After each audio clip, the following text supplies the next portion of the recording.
Do you like electronic music? It's all around us today, like the oxygen in the air we breathe, from the top of the pops to the oddest sounds of the underground. But from where and when did it originate? 1980s England? What about 1970s Germany? Could it be 1960s America?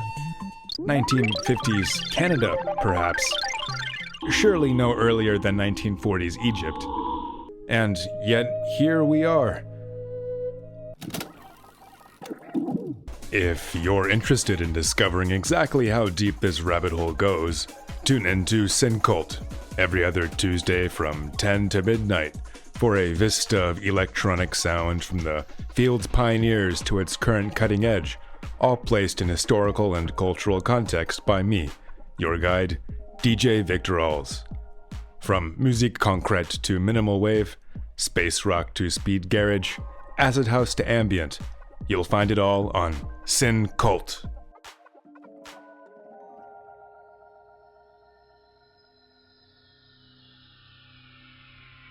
The following program may contain material which could be offensive to some listeners or inappropriate for younger audiences. Listener discretion is advised. Good evening and welcome to a new episode of SynKult here at Freeform Portland. For those of you who are able to peep at the social media flyer for the episode, you'll know that tonight marks a very special night in SynKult history. To those of you not following Freeform on social media or who are turning into SynKult for the first time, what that means is we have an exclusive interview with Steve Roach, keyed in for about the top of the hour. While perhaps not well known outside of more specialist music circles, Steve Roach is one of the pioneering figures in American ambient music. Many of Roach's albums grace ambient essentials lists, and he has 2 more Grammy nominations than most people do. He was born in La Mesa, California in 1955 and became an active member of the San Diego and later Los Angeles progressive art and music scenes since the mid-1970s. Inspired in part by the Southern California desert and his unique approach to spirituality, Roach began releasing ambient music in 1982 with his now classic album, Now, which began public life as a self-released cassette. A cut from his second album, Traveler is Next, which was first released on Domino Records in 1983. The track in question is titled T.B.C. By the way, the bed music you're hearing right now beneath my voice, and will continue to hear during air breaks throughout the show, is from Steve Roach and Veer Unis's 1999 collaboration, Blood Machine.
That was T.B.C. by Steve Roach from his 1983 sophomore album Traveler. While my dad and mom had Steve Roach albums floating around the house since likely before I was born, Traveler was my first conscious exposure to Steve Roach around 2012. I would have been around 10 years old at the time, so 4th or 5th grade, and was rapidly reading a science fiction novel on the couch. The novel was a new release, the final entry in a favorite series of mine, and the atmosphere of Traveler, which my dad had playing in the background, matched the mood of the book perfectly. It was one of those literary flow states that was possible for me then, but is harder and harder to achieve now with my adult, internet-blitzed brain and insistence on reading relatively opaque nonfiction. Of course, when I finished the book, I asked my dad what music had been playing, and he told me. For years afterwards, I remember demanding Traveler and Now CDs in the car, where they jockeyed for position with Kraftwerk's discography and various tribute albums. When I got my first computer and iPhone in middle school, Traveler was one of the albums my dad transferred to my iTunes. While Traveler is the most impactful Steve Roach album for me, personally, the most famous of his albums comes from a year later. Structures from Silence, recorded in '84 and released on Fortuna Records. Structures flanks genre-defining classics like Eno's Music for Airports in the ambient and electronic music canon. Structures was Roach's first released foray into long-form composition, side-length composing instead of the more sequencer-heavy, song-length music found on Now and Traveler. In a way, this harkens back to some of Roach's musical influences. While less concerned with labels these days than he was as a younger man, Roach classifies his music as progressive ambient, which is the same progressive as in progressive rock. The proto-ambient excursions of British progressive rock bands like Pink Floyd, and their German krautrock peers like Cluster, Klaus Schulze, and Tangerine Dream. Also important was homegrown progressive jazz performed by musicians like the late renowned jazz guitarist John Abercrombie and platformed by labels like ECM Records. All of this music was side-length rather than track-length, frequently focusing on improvisation and live composition. Structures is a similar beast, as Roach frequently recounts in interviews. Save for a few treatments in post, the album took as long to record as it does to listen. Here's Quiet Friend from Structures from Silence. It clocks in at 13 minutes long, but please be aware I may need to choose an extract due to time constraints on tonight's show.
That was Quiet Friend by Steve Roach from his 1984 album Structures from Silence.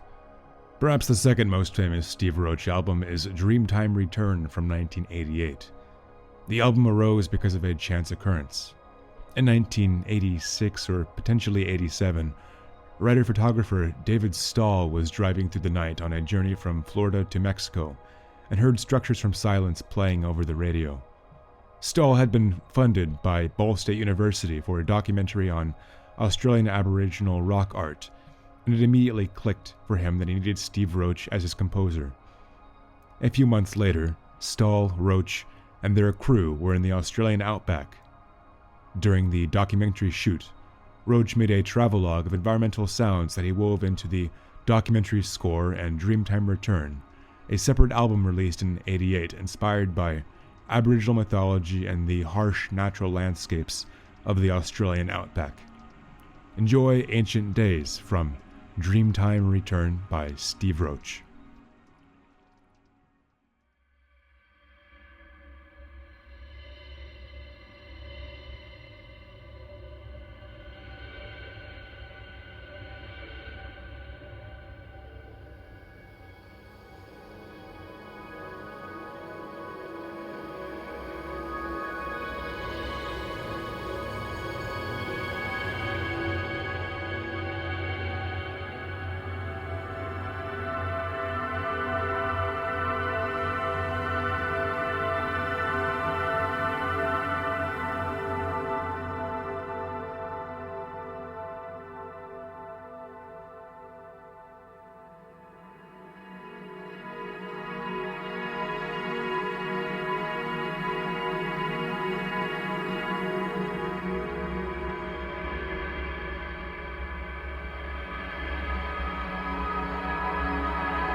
You heard Ancient Days by Steve Roach from his 1988 album Dreamtime Return.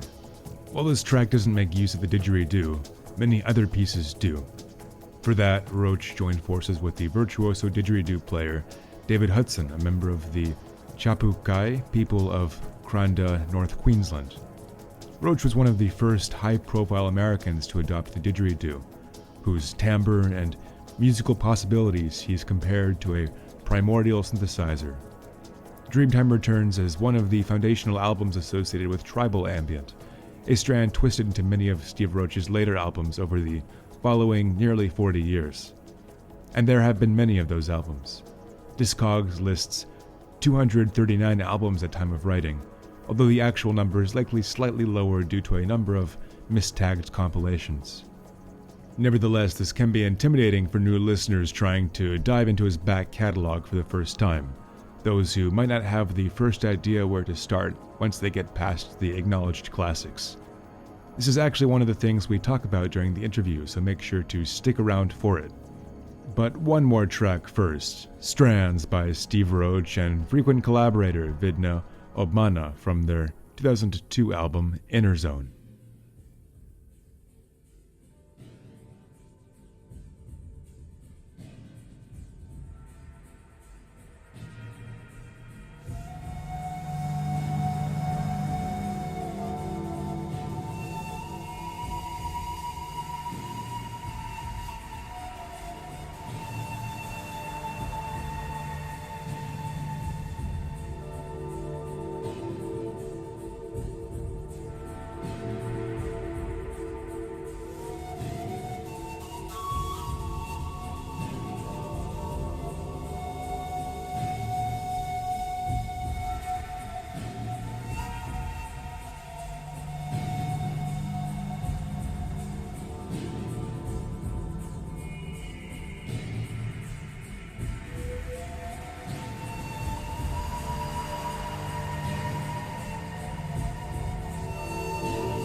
That was Strands by Steve Roach and Belgian composer vidnaObmana from their 2002 album Inner Zone. Now for an exclusive interview with the man, the myth, the legend, Steve Roach himself. Fantastic. All right, so hi Steve, good evening. Good evening, glad to be here with you. So the first question, one I always ask is, what is your earliest musical memory? Yeah, the musical memory is probably a sonic memory, and it was the feeling of being in the Southern California deserts where there's a vibration or a quality of sound there that I was already tuning into before I was really drawn to the organization of sounds that become music. But there was, the earliest memories was that sensation of being in a soundscape or in the sound current. So then eventually when I started to pursue and hear music, then that was merging. The music that I was drawn to would more or less merge with what I was already feeling in terms of the sensation of sonically of being in certain spaces and places, outside of the official playback listening experience. Mm-hmm. Would you have been in elementary school? What age are we talking here, do you think? Or just like those earliest memories you kind of dredge out of your subconscious? Yeah, I was quite young. I mean, my parents first took me to Sedona, Arizona when I was 8 years old. So that would have been in 1963. Mm. So, those early sonic imprints started, very early on. But so eventually, though, the music itself started to happen, probably in later elementary school, but especially in junior high, and then starting to collect music on records at the time. And I would say early rock music, of course, in my generation, of course, there was Led Zeppelin, but there was also the early Pink Floyd, which was very much drawing upon what I expressed just now about sounds from the environment. And there would be, like in Guma, there would be qualities of sounds in there that were environmental. So that was, starting to blend and mix. And then, eventually the music, especially coming from Europe and from Germany and of course the UK later with progressive forms of music. Mm-hmm. Yeah. This actually feeds very well into my second question. I know you describe your music as progressive ambient as opposed to just ambient or new age. I understand the progressive there is the same progressive as in progressive rock, but what do you find about those other labels that doesn't maybe do your sound justice or might have certain connotations or sort of subcultural or social practice elements that don't align with the work you do? That makes Yeah, sense. and I mean, I'd say the progressive ambient has been attached to my music, and then I use it occasionally.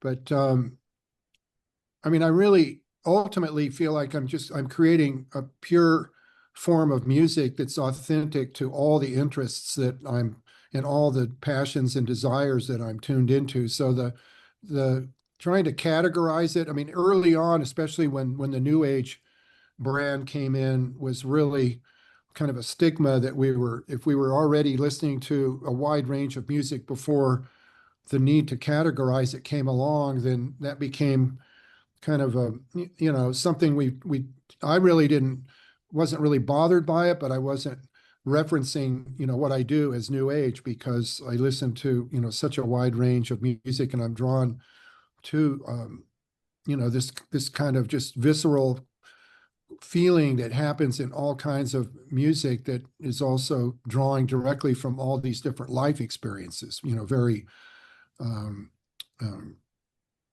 expansive and beautiful and serene, like you would hear and see in natural spaces, but also, the darker side of being alive and the things that you experience and live through and express in the music. But I'm not sure if that's going too far off the tangent there, but ultimately, I feel now more than ever that the limitations of genre description are kind of falling away and melting away. In a good part, for that reason, I think, is that we're all just now able to hear and experience the music directly without having magazines or, especially the way music is delivered to us. We can just hear it and directly appreciate it, or move, towards it or away from it through our own aesthetic, our own, desires to immerse in that more, or to keep, finding and looking for other forms of music. Hmm. It's an interesting perspective, I guess, the lack of mediation that comes with streaming being in some ways a desirable quality. It's just you and the sound. It's not record labels and record stores and hipsters who are, I don't know, maybe being a bit standoffish about it.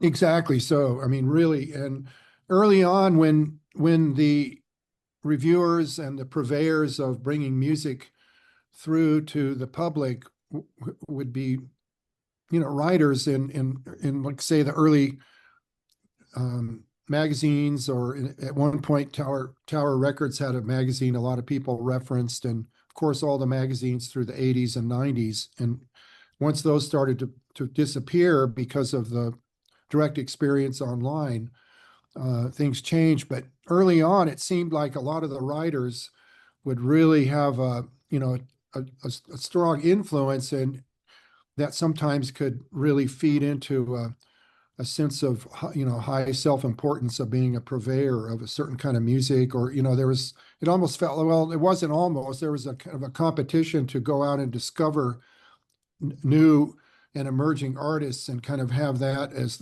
on your mantle as a journalist, that you're finding something new and sharing it with the masses through the print media. So I saw, I've lived through that, certainly. Hmm.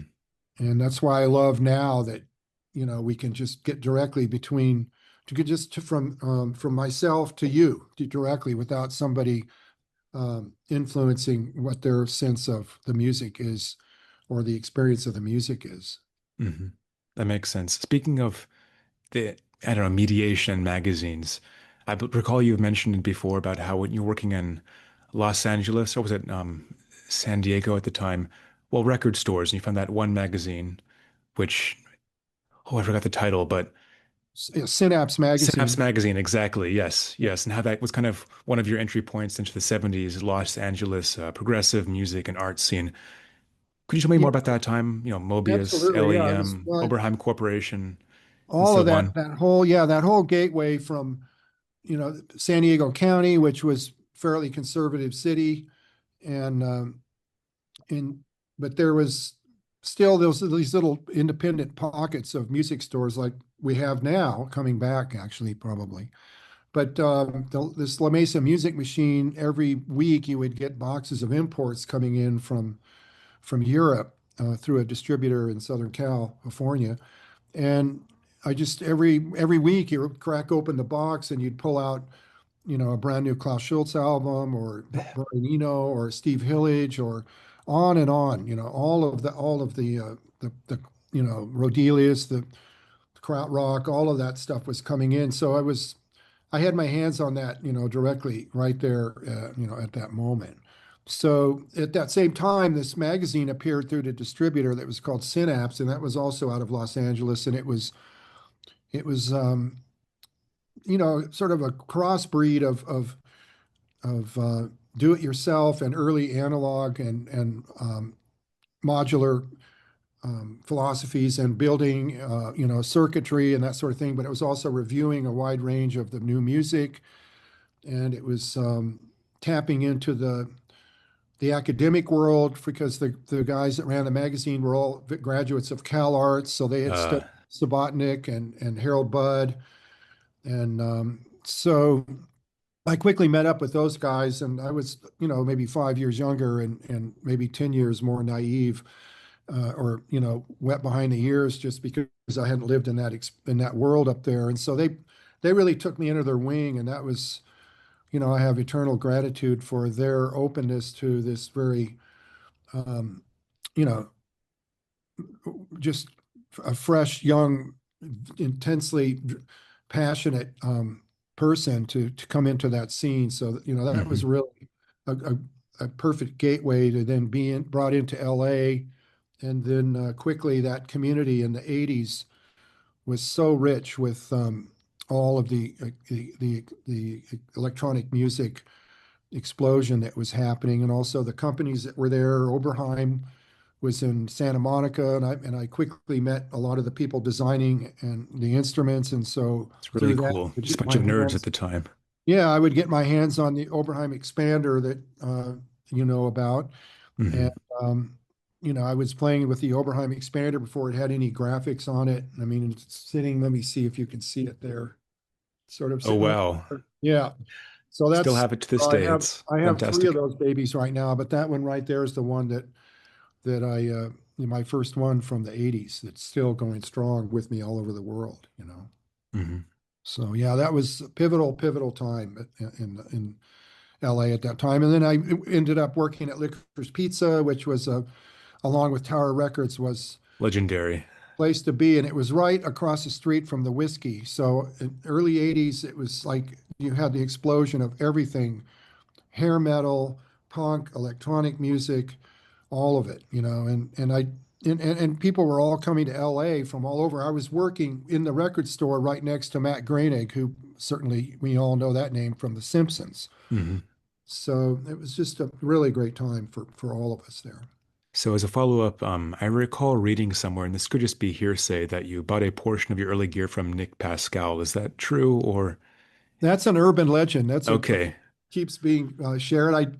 His wife came into the story is really that his wife came into Licorice Pizza one night when I was working night shift, and she came in to see if I wanted to buy his 2600, and I guess they were getting a divorce and, Oh, or something like that. So I I went as far as to go to the wherever it was at their house somewhere in the Hollywood Hills and saw the instrument.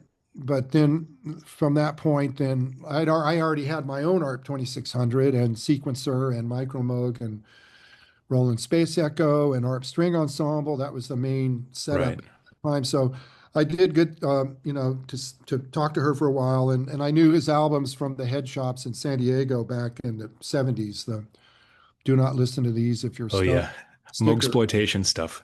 I mean, hey, Yeah, it's good stuff. I imagine if you're on the grass. right, right. So it was all part of that era where the electronic music, explosion was happening on every kind of level, from Mhm. academic to, that world. So I guess one of those cases where like I already have one 2600 I could use too, but it's not necessarily worth the price, and my studio is Yeah, of already course. I mean, suiting me right now.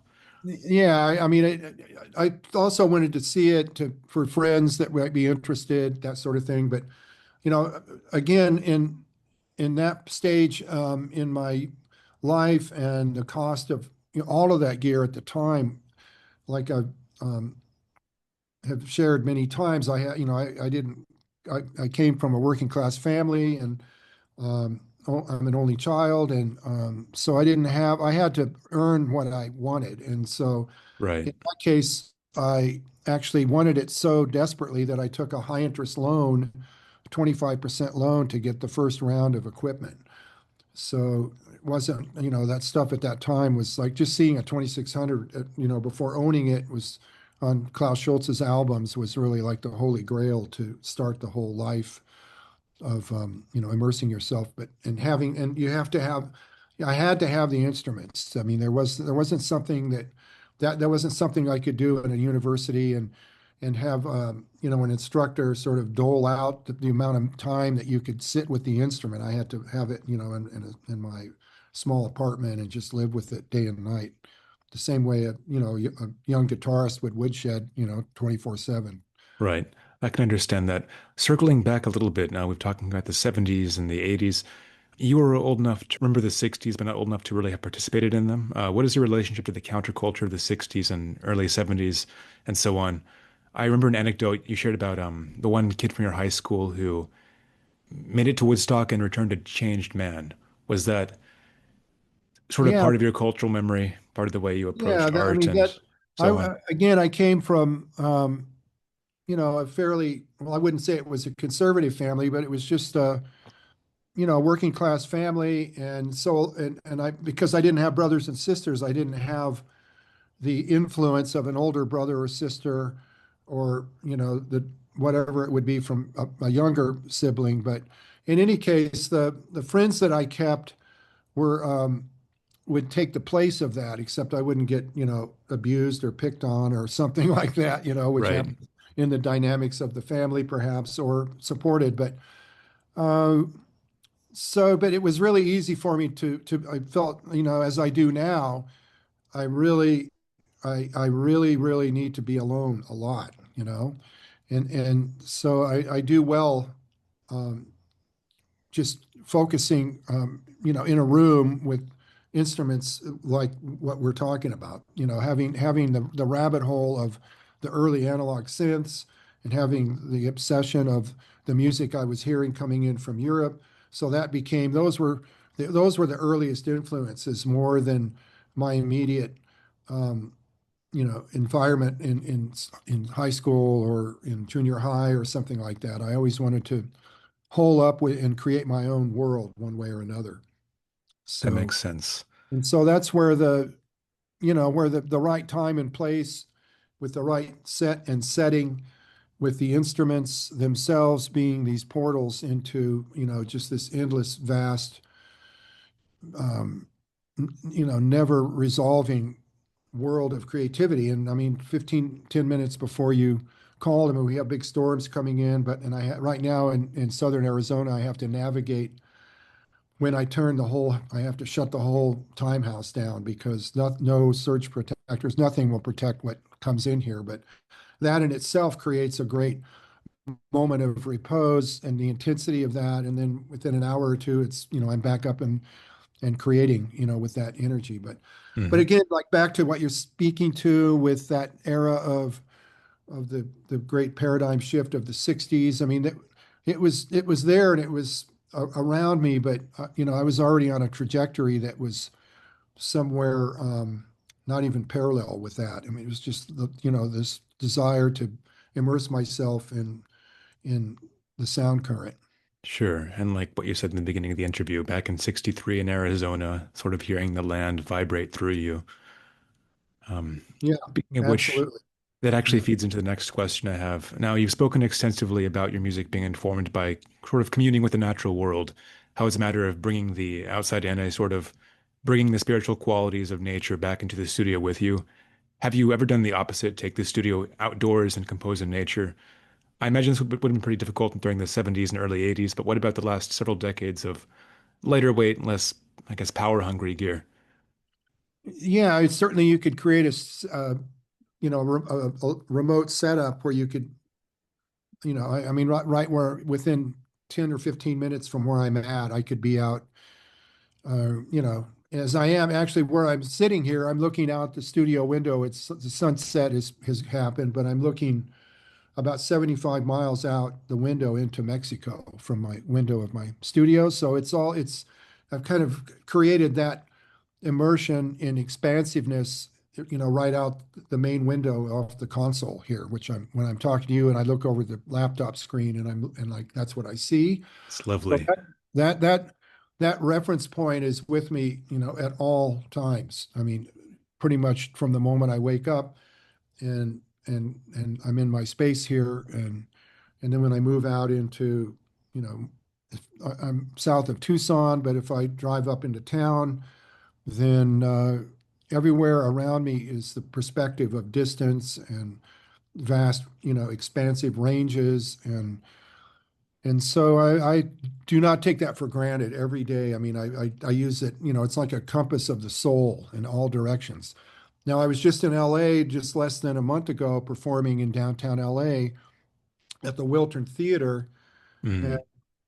and again, I've been in LA, dozen times since I left there, mostly, they're doing concerts. But every time I go in, and this time especially because I took a journey back from central part of LA back to where my first time house was in Culver City, where Structures was recorded, and then ended up at Venice Beach, where I also had, recorded some work there. So yeah, that was a great reference point.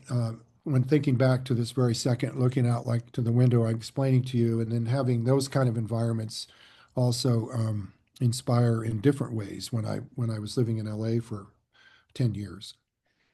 Have you ever experimented with art mediums aside from music? I early on I was painting and working, with that kind of medium and expressing more abstract textural painting and that sort of thing. But right now the main focus is painting with sound. Understood. Yes, For your the music last, it's very painterly. You close your eyes and you see vistas. yeah. And so and it's also, I mean, I have this sense of not only paint, but in certain pieces, I feel like I'm constructing something that's more structural, and it's more like lattice work and framework. Like the sequencer material has that sense of constructing something that's multidimensional, but it's more um, not necessarily mathematical, but the structure of it is more fractal-like. The Federal Communications Commission impels me to interrupt this interview at the top of the hour to let you know you're listening to Freeform Portland, KFFPLP Portland, KFFDLP Beaverton, and on the web at freeformportland.org. Right. This actually feeds into another question I have. Given the wide variation in styles and song structures throughout your catalog, what strategies do you use to determine if a composition is finished and ready for release? Yeah, that's a great feeling. I mean, I've got the laptop sitting on this 48 channel board, which I just turned the volume down on. But yeah, let's see here. Yeah, so yeah, I was going to fade it up, but I have to do a few things to do that. But it's that's something that over time, I mean, early on there was also a sense of, because I was not working in multi-track, where that direct connection to creating in the moment was it. So you would work on aspects of the piece, and then you would spontaneously compose the piece after working it out for a day or two.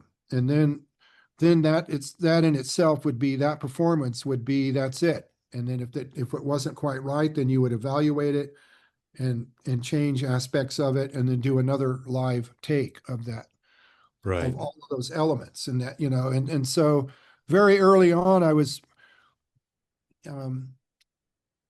basically developing this way of thinking on a lot of levels at once. So because I've got sequencers that are running, I'm playing with chords, I've got sound worlds that are coming from maybe another analog synth over here.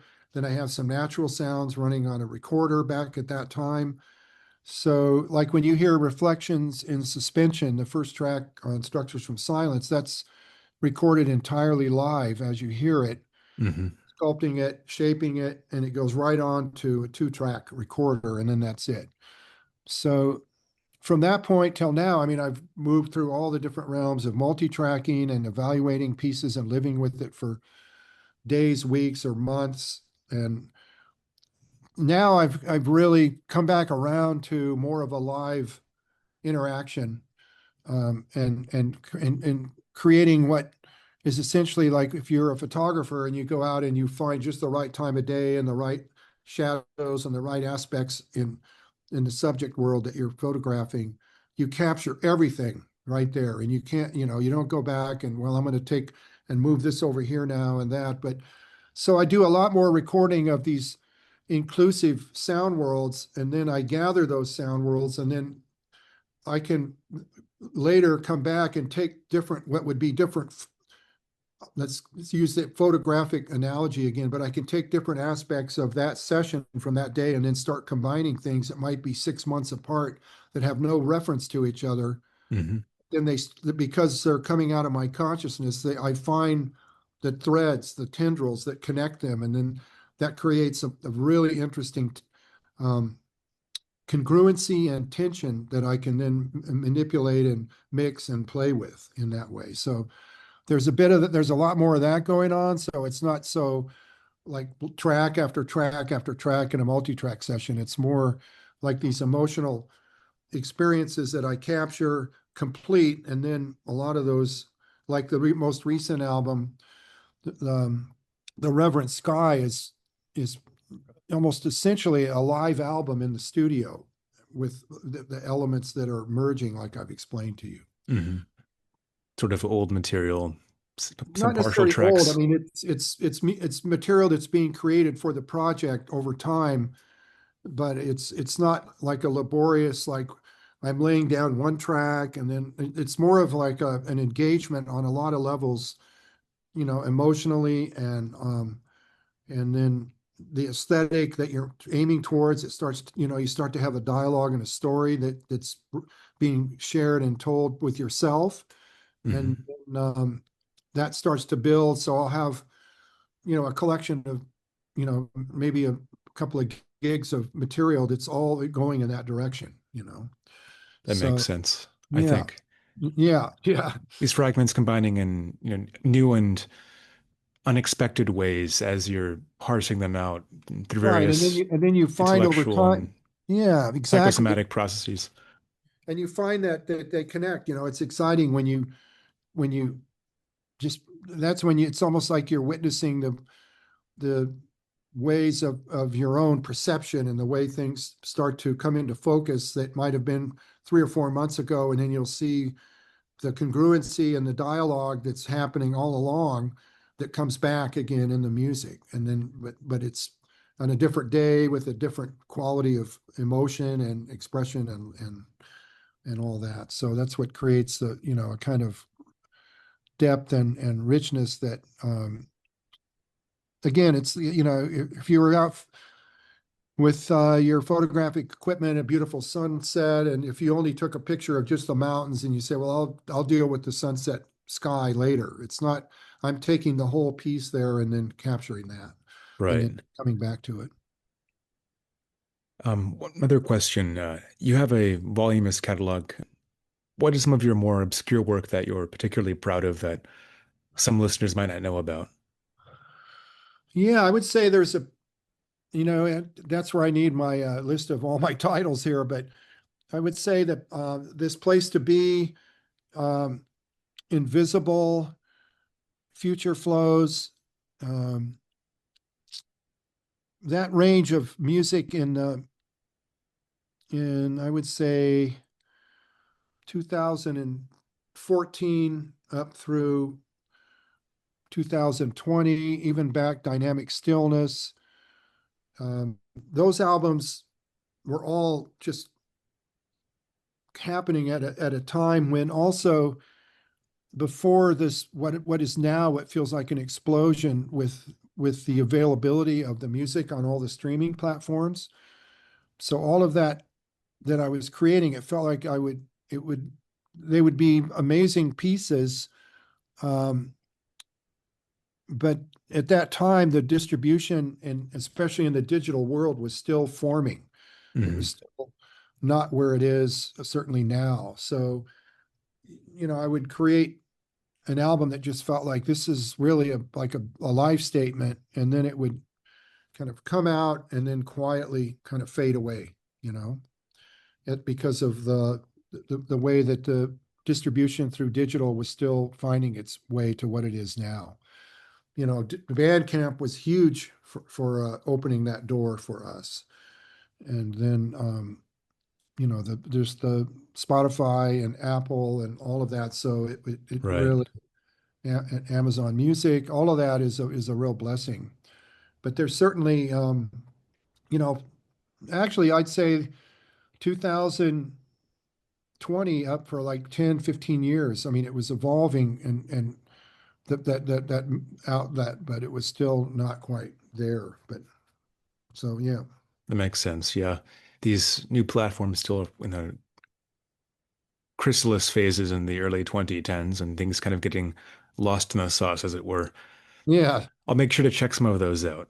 Most of my knowledge of your back catalog is like, again, 1980 through 2000, and then like past couple of years. So I'll make sure to kind of fill in some of the gaps, as it were. Thank you for that. Yeah. And once, I'll give you some Bandcamp links for that too. Oh, thank you. Thank you. few more questions. Do you think there is any new ground to discover in the ambient genre? Well, yeah, absolutely. I mean, it's these tools, this room I'm sitting in, the potential for just continuing to go into absolutely incredible new sonic worlds is has never been more exciting and challenging and really it's up to us, me, composers, creators of this music to keep, you know, going beyond the kind of boundaries that sometimes we find ourselves at, you know. So it's Hmm. something I'm very aware of and have a lot of, you know, a lot of time.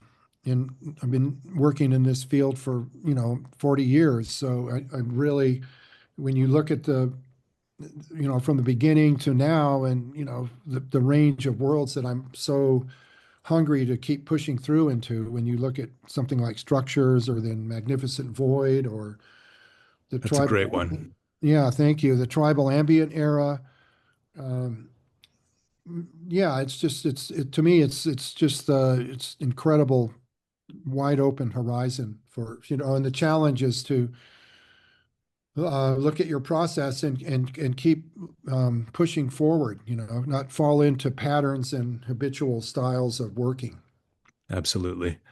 Speaking of which, and this can dovetail or not, depending, what are two under-known musical artists you think SynKult listeners, and I suppose me as a SynKult host, should be aware of?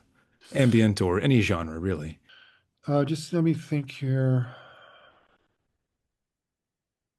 So, okay, you've asked me that question. And so, well, right now I'm actually working with Sean Williams, who's an Australian. Actually, he's a, you know, a New York bestseller list author of science fiction, speculative fiction, but he's a Mm, writer that's been in that world for years, and he's been listening to this music for years, many years, 15, 20 years. And so he's on Project Records now, and he started producing his own work, and it's absolutely, it has all the right aspects in it, you know, partly from his years of exploring through the literary world in his books, and but also he's been listening to the range of music from myself to, you know, the whole like evolution genesis of this ambient world, if we want to call it that. So actually his albums, I was hearing those, and they just, you know, were really really beautiful. And then Project Records, the owner Sam Rosenthal, since we're on the same label, he introduced us officially together. I'd been hearing from Sean for a while, and then we ended up doing a double album together last year. So that was a really cool coalescence of putting, you know, these two worlds together. So, but his solo albums would be, and he goes under the name the Adelaidean because he's okay, from it's good to know. Adelaide. Adelaide. He's from Adelaide in Australia, but he's, you know, a close close to my heart there, so it was easy to think about him right now. Thank you for your time. It's been a pleasure. Is there anything else you'd like to say that you haven't had a chance to? Well, I appreciate the depth of your knowledge here and your desire to reach out and to, you know, to potentially share this, you know, world that I live in through your audience there. And it's just that's what you know, I love, and I've been grateful to independent radio shows and writers and journalists and folks since the very beginning of all this. So you're, to me, you're carrying on in that tradition in real time, which is, you know, fantastic. So thank you for that. Thank you. It means a lot. It's truly been an honor. Thank Well, you. this has been Steve Roach and DJ Victor Alls with SynKult. And there you have it. A privilege to be sure. Writing this script over a week after the interview, there are so many other questions I want to ask Steve Roach. His take on Pauline Oliveros' concept of deep listening, the story behind the artwork for Traveler and Structures, if he's a fan of Australian filmmaker Peter Weir, and so on. But one final cut titled Sensual Sonics from Steve Roach's extensive discography tonight. It comes from his most recent album, The Reverent Sky, released this March on Portland's own Project Records.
That was Sensual Sonics by Steve Roach from his 2025 album, The Reverent Sky. Continuing on to the non-Steve Roach component of tonight's scheduled programming with a piece of early American computer music by Kenneth Gaburo, who enjoyed a long academic career at the intersection of computer music, compositional linguistics, and experimental theater. Gaburo's 1965 composition Lemon Drops can be found on the 1967 compilation Electronic Music from the University of Illinois, put out by the German label Helidor. Lemon Drops was composed entirely on the harmonic tone generator developed by James Bouchon of the Faculty of Electrical Engineering at the University of Illinois. The harmonic tone generator was one of the first additive electronic voltage-controlled synthesizers, say that 10 times fast, and was built in part with the aid of a grant from the Magnavox Corporation.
You heard Lemon Drops by Kenneth Gaburo, composed in 1965 and released in 1967 on the compilation Electronic Music from the University of Illinois. A second piece of computer music from 2 decades later follows, composed by the Stanford-affiliated composer and academic Michael McNabb, who studied at Stanford Center for Computer Research in Music and Acoustics with John Chowning and Leyland Smith. McNabb's composition Invisible Cities was inspired by the novel Invisible Cities by Italo Calvino and was realized as a collaboration between him, choreographer Brenda Way, the San Francisco Dance Company, pianist Artist Wodehouse, and designer-engineer Gail Curtis. For the dance production, Curtis directed a large robotic arm, which played the part of Kubla Khan on stage. Several of its motors and servos were mic'd, amplified, and fed into the electronic arrangement. For more information about the album and dance production, I recommend reading the liner notes for the 1989 album release courtesy of ever-dependable label Virgo, based in Mainz, Germany. Here's City of Desire, composed by Michael McNabb from Invisible Cities. Also, fun fact, McNabb did uncredited sound work on the 1980 science fiction film Altered States.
That was City of Desire by Michael McNabb.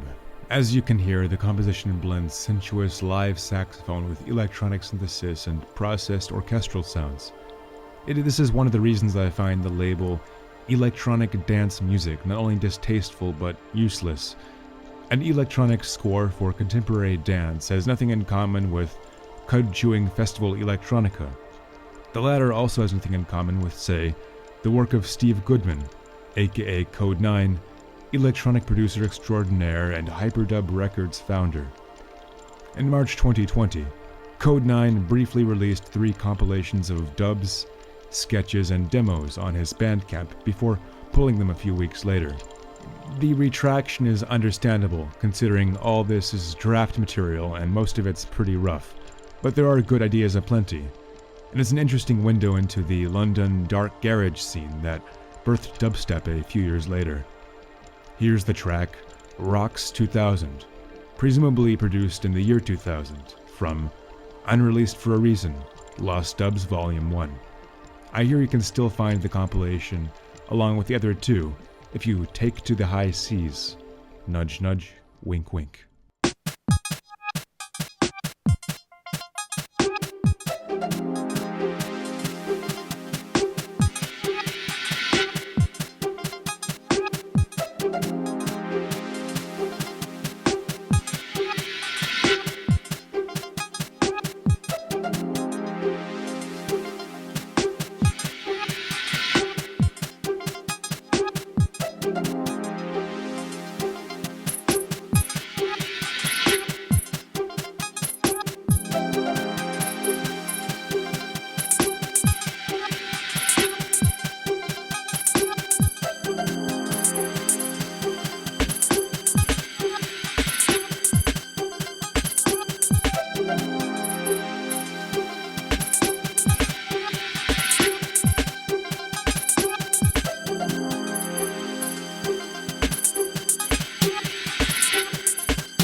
R-O-X-A-N-N-E. The only operating that you do is ripping off cars in a minute or two. You stole out of of that Cadillac. Sold it back and kept the hubcap. Educated rapper, I'ma give you a fit, cause when you tried to talk to me, you was full of shit. Truth in the fact is that I don't need you.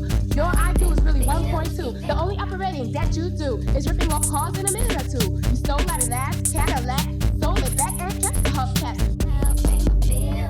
Rockstar, the lady devastator. I make you feel hotter than a jeans in Grenada. The R-O-X-A-N-N-E, R-O-X-A-N-N-E, R-O-X-A-N-N-E, R-R-R-R-R-R-R-R-R-R.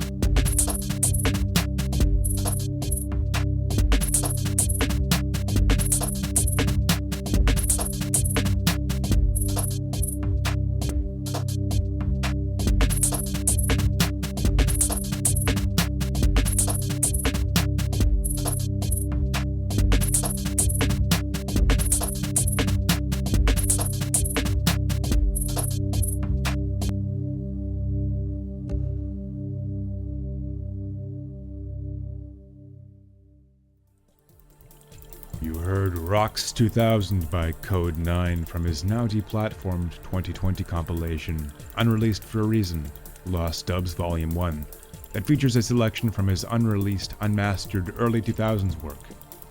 Now for some Prince Far-Eyed dub, to keep that Jamaican connection rolling, produced by British reggae boffin Adrian Sherwood in 1983. The cut in question is titled Nuclear Weapon.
That was Nuclear Weapon by Prince Farai and Adrian Sherwood from 1983. It sadly would be one of the final pieces Prince Farai recorded, because 1983 was also the year where he was killed in his home in Kingston during an armed robbery. But the Prince's gruff voice and political candor will be forever immortalized on wax and digital. We're getting closer to the wire, but should have time for 2 more tracks tonight.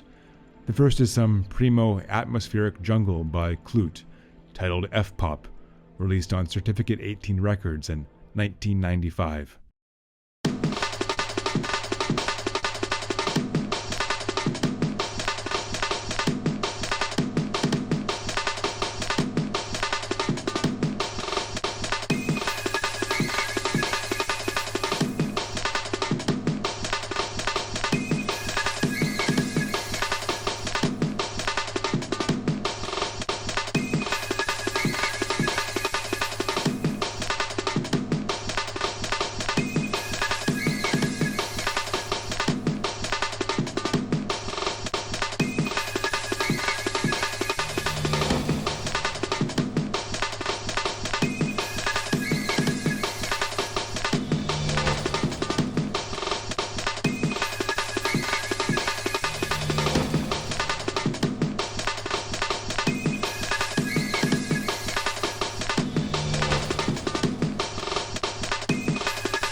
F.P.O.P by Klute, the primary alias of original junglist and producer for hire Tom Withers.